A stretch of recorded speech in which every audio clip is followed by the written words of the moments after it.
Hoje nós queremos falar com você sobre o poder de contar a nossa própria história. Não contar para outros, mas contar para si mesmo. Se eu falasse para você contar a história da sua vida para mim em 1 minuto, ela seria tragédia, comédia ou inspiração? O que eu sentiria depois de 1 minuto? Você deve saber que você já tem a sua história aqui na sua cabeça. E você, todos nós, nos contamos a nossa história. Já temos a nossa história programada na nossa cabeça desde criança. O nosso cérebro não atenta apenas para acontecimentos. Aconteceu isso, aconteceu aquilo. Não. O nosso cérebro, a nossa mente, ela pega os fatos que aconteceram como pontos e vai ligando os pontos e vai criando uma história com esses fatos. Todos nós somos assim. Você pega 2 irmãos, podem até ser gêmeos, que tiveram uma infância difícil, problemática. E um pode dizer assim: eu sou quebrado por causa da minha infância. Eu me tornei quem eu me tornei porque eu sofri assim, assim, assim na minha infância. Por isso eu sou uma pessoa quebrada. E o irmão dele que passou pela mesma coisa pode falar: eu sou forte por causa da minha infância, por tudo que eu passei. O que importa para você, mais do que a história da sua vida em termos factuais, mais do que os acontecimentos da sua vida, o que mais importa para você é o que você atribui aos acontecimentos da sua vida. Qual o sentido que você dá, o significado que você dá a tudo que lhe aconteceu. A razão por que as histórias são poderosas, é um mecanismo poderoso para nós, é porque nós tendemos a cumprir o papel na história que nós imaginamos. Se eu me vejo como um coitado na história da minha vida, então eu vou agir como um coitado. Ninguém que se acha um coitado vai agir como um valente. E assim por diante. Então todos nós precisamos aprender esse poder na nossa vida, porque a palavra de Deus ensina: como o homem imagina na sua mente, assim ele é. Então vamos entender mais sobre isso. Você cria um personagem, na verdade, porque nós criamos, quando nós contamos uma história, a primeira coisa que nós temos que fazer é criar um personagem. Então, se a pessoa passou por uma situação difícil na infância, então, e ela se conta a história como: eu sou fruto daquilo que aconteceu e por isso eu sou assim, assim, assim. Então, ela é esse personagem que tem esse backstory, que tem esse pano de fundo, esse pano de fundo de uma pessoa que sofreu muito e hoje vive ainda arcando com as consequências do que aconteceu lá na infância. Então, por exemplo, eu sempre falo para vocês aqui que eu tive uma família estruturada, e realmente eu tive uma família estruturada. A minha infância foi muito boa, mas é porque é a forma como eu vejo a minha infância. Porque talvez uma pessoa que tivesse esse olhar de vítima não ia falar o mesmo da minha família. Por quê? Porque na minha infância eu não saía, eu não tinha amizades, a gente não tinha, assim, vida social. Para muitas pessoas, isso aí é uma vida em uma bolha que a pessoa, coitadinha dela, ela não viaja, ela não conhece o mundo, ela não namora, ela não sai, ela não curte a vida. Para muitas pessoas, viria a minha vida como uma vida triste. Mas eu não vejo assim.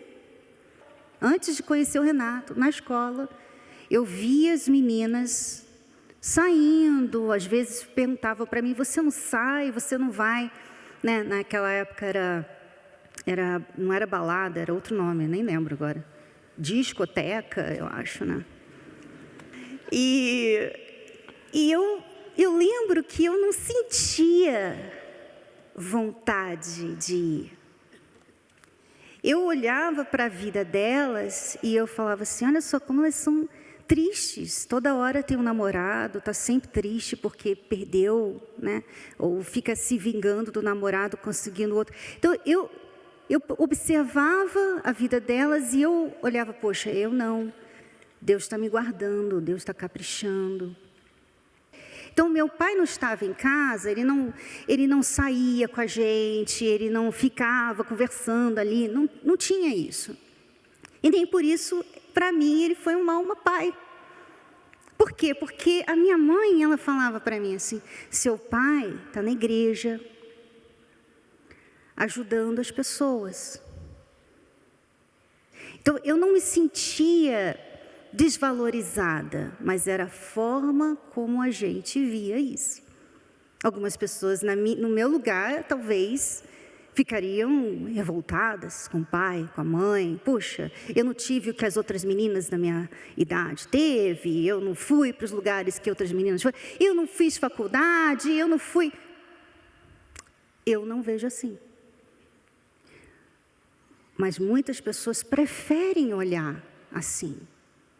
Preferem olhar para o que elas não tiveram, preferem olhar para aquilo que elas sofreram e ficarem ali paradas naquilo ali. Olha, eu sou assim por causa daquilo ali. Eu não tive um pai presente. Então, hoje eu sou assim porque eu não tive um pai presente. Elas não pensam assim, peraí, realmente, talvez o pai não foi legal. Mas não foi legal por quê? Porque ele cometeu um erro. Meu pai e minha mãe erraram. Eles tiveram lá um momento de intimidade, não prepararam, não estavam prontos para o casamento, e eu nasci. Eu não vou fazer o mesmo que meus pais. Né? E aí fica contando essa história, eu sou assim, tá vendo? Eu nunca tive uma família, eu nunca tive uma mãe, eu nunca tive meu pai. E aí elas se tornam essa personagem rebelde, revoltada e amarga. E aí realmente fica difícil. Então, isso é um fato, que o poder de contar a história, né, de nós entendermos a nossa história, ou a história de qualquer pessoa, do jeito que a gente quiser, está exatamente aí. Qual é o poder de contar a história? Eu posso enxergar a minha história e entendê-la do jeito que eu quiser. Posso entendê-la do jeito certo ou do jeito errado. Posso olhar o lado bom, posso olhar o lado ruim. Entender o que Deus pode fazer com aquela história e o que o diabo pode fazer com aquela história. Eu tenho essa caneta, digamos, na minha mão. Deus nos fez todos autores. Sim, nós somos autores, quer você goste de escrever ou não. Não falo de escrever livros, eu falo de você poder entender a sua história e definir quem você é dentro dessa história. Nós vamos mostrar um exemplo na Bíblia para você, muito poderoso sobre isso. Jesus um dia encontrou um homem, olha só a pergunta que ele fez. Queres ficar são? O enfermo respondeu-lhe, Senhor, não tenho homem algum que quando a água é agitada, me ponha no tanque. Mas enquanto eu vou, desce outro antes de mim. Preste atenção de novo na pergunta de Jesus. Essa pergunta tão direta, 3 palavras, tão curta, merecia uma resposta ainda mais curta. Não é verdade? Uma pergunta simples. Você quer ficar são? Você quer ficar curado? O homem só precisava dizer o quê? Sim. É o que eu mais quero. Mas ele tinha que complicar uma pergunta simples com uma resposta complicada. Ele tinha que responder, não ouvindo a pergunta de Jesus, mas ouvindo o quê? Por que ele respondeu essa resposta complicada? Porque a voz na cabeça dele, a história na cabeça dele, que ele devia estar ouvindo, eu não sei se ele estava ali há 38 anos, mas com certeza muitos anos ele estava ali. A voz que ele ouvia na cabeça dele, recorrentemente, era essa voz: eu não tenho ninguém para me ajudar. Toda vez que eu tento, alguém vai na minha frente. Quer dizer, quando ele encontrou Jesus e a oportunidade de ficar curado, ele não ouviu a voz de Jesus. Ele não ouviu, ele ouviu, mas não entendeu, porque a voz na cabeça dele era mais alta. É isso. Na história dele, ele era o quê? A história dele era tragédia, comédia ou inspiração? Tragédia. Ele era não o vilão, ele era a vítima. Coitado de mim. Olha só. Era como ele se enxergava.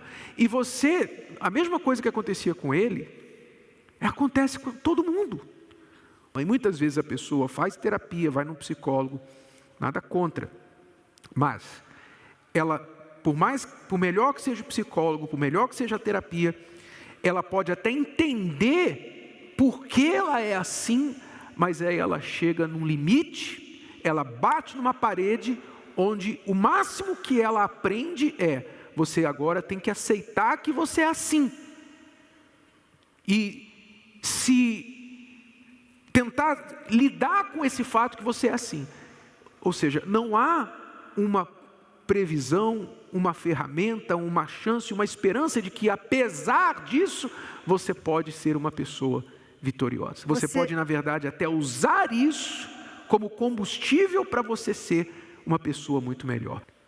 Então, ou você acredita na história ruim que te contaram, que você mesmo se contou, coitado de mim, e essa voz fica mais alta na sua cabeça do que a voz de Deus, ou você decide silenciar essa voz e ouvir qual é a história que Deus tem para contar sobre a sua vida. Você pensa que você é um resultado apenas, né? Acabou ali a fórmula, já deu o resultado, é isso que eu tenho que viver, eu tenho que aprender, eu tenho que me adaptar a ser essa pessoa. Então você olha para outras pessoas que você admira e você pensa assim: mas eu não sou ela, eu não sou ele. Não, nós não estamos falando que você tem que ser como as outras pessoas, mas você pode fazer o que ele fez, o que ela fez. Por que não? Por que não?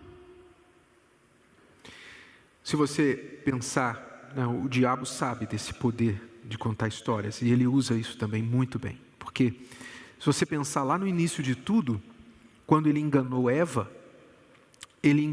usando uma história. Tudo que ele precisou fazer foi pegar a verdade, a verdadeira história do que Deus tinha falado para Adão e para Eva a respeito daquela árvore, e distorcer um pouquinho, mudar um pouquinho a história, dar um novo olhar. Deus falou que vocês não podem comer de nenhuma árvore aqui do jardim. É que Deus está tentando esconder alguma coisa de vocês. Ele não quer que vocês sejam iguais a Ele. Quer dizer, pegou a verdade, misturou com a mentira, distorceu um pouco, entregou a história bem contada, mexendo com o quê? Com a curiosidade, mexendo com o desejo, igual ele quis, né? Ser igual a Deus. Lúcifer quis ser igual a Deus e virou o diabo, ele passou o veneno para ela. E ela acreditou na história. E caiu. E olha o que a gente paga até hoje, por causa de uma história que ela acreditou. Compreendeu? Então o diabo sabe desse poder, e ele também pega pontos da sua vida, ele pega pontos da sua história, do seu casamento, do seu passado, e ele distorce aquilo e entrega para você de uma forma envenenada. E fala para você, olha, está vendo, você nunca vai ser feliz, o seu casamento não tem mais jeito, seu marido nunca vai mudar, olha, sua mulher, ela te trai, com certeza ela te traz, ela só está com você por interesse. Ah, se a minha esposa está comigo só por interesse, então, quer saber? Eu vou guardar as coisas, eu vou separar as contas aqui, vou guardar o dinheiro, vou botar os meus bens no meu nome, não vou nem falar para ela. Você entra no personagem porque você pensa assim, um dia ela vai me dar um golpe, um dia ela vai embora e vai me dar um golpe. E você entrou ali e você começa a gerar uma desconfiança que às vezes não havia dentro do relacionamento. Então o problema está aí, nós entramos no roteiro, nós entramos no personagem segundo está lá na história. E se você não tomar a autoria da sua vida em mãos e trazer Deus para escrever essa história junto com você, você vai continuar sofrendo, pagando o pato. Compreendeu? Então, o que você tem que fazer com essa informação? Bispo, o que eu faço com isso? Comece a pensar, comece a notar mais as vozes a sua voz na sua cabeça. A voz que você fala para você. Você vem aqui, a gente fala para você, Deus usa a boca de quem estiver aqui para falar para você. Você quer ficar bom, você quer ter o seu casamento restaurado, quer ser feliz, quer ter paz, quer isso, quer aquilo, como Jesus perguntou para o paralítico. Quer ficar curado? Você ouve a palavra aqui, mas daí na sua cabeça você fala, mas para mim é meio complicado, é meio difícil. Talvez para outras pessoas aqui, mas para mim... É fácil vocês falarem, porque vocês não sabem o que é viver na minha pele. Então, a sua história é essa. Você está contando essa história. Na minha pele, né, a Bíblia não serve para mim.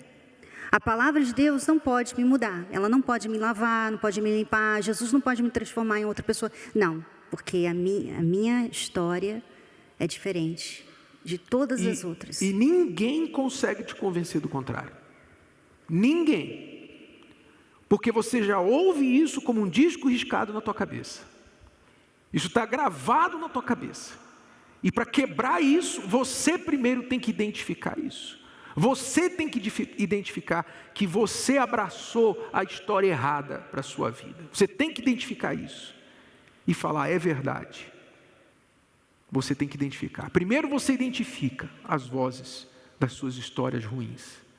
Uma vez identificando, então você tem que começar a questionar essas vozes, combater essas vozes e dizer, peraí, não, eu não preciso morrer assim. Eu posso ter nascido assim, mas eu não preciso morrer assim. Não, peraí, se teve jeito para o casamento de fulano, Beltrano, eu vejo tanto testemunho aí de casais piores do que eu e a minha esposa, eu e meu marido, por que o meu casamento não pode ser restaurado? Em vez de você falar, não tem mais jeito mesmo não. Você pode confrontar essa voz. Não, você não precisa dizer, os homens, está difícil, as mulheres. Não, essa é a história que outros contam. Deixa outros contar essa história. Você conta uma história diferente. Deus está trabalhando em mim, me preparando para ser um homem de Deus, uma mulher de Deus, para a pessoa de Deus que Ele já está preparando para a minha vida. Comece a contar uma história diferente para você. E crer nisso. Veja como Deus nos fez. Quais as histórias que a gente mais admira, não é de pessoas que superaram grandes lutas, grandes problemas e desafios? Sim ou não? Então, meu amigo, minha amiga, as suas maiores tristezas são o melhor material para você escrever uma história de sucesso. Seja o autor que dá inspiração, que vai trazer inspiração para outras pessoas. Esse é o poder que Deus nos deu. Ele nos deu esse poder de mudar Você determina o que você quer, quem você quer ser. E muitas vezes você está aqui na igreja, você vem e você está como paralítico, você não está usando a sua fé. Deus quer usar a sua fé para abençoar você, para transformar a sua vida, para dar para você a vida que Ele idealizou para a gente quando Ele nos criou. Mas Ele precisa da sua fé. E a fé começa aqui, ó. É tão poderoso isso, porque você vê que você pode ser quem você quer ser através da fé. Então, você pode ter tido uma péssima infância, sofrido todo tipo de abuso, mas você pode determinar quem você quer ser.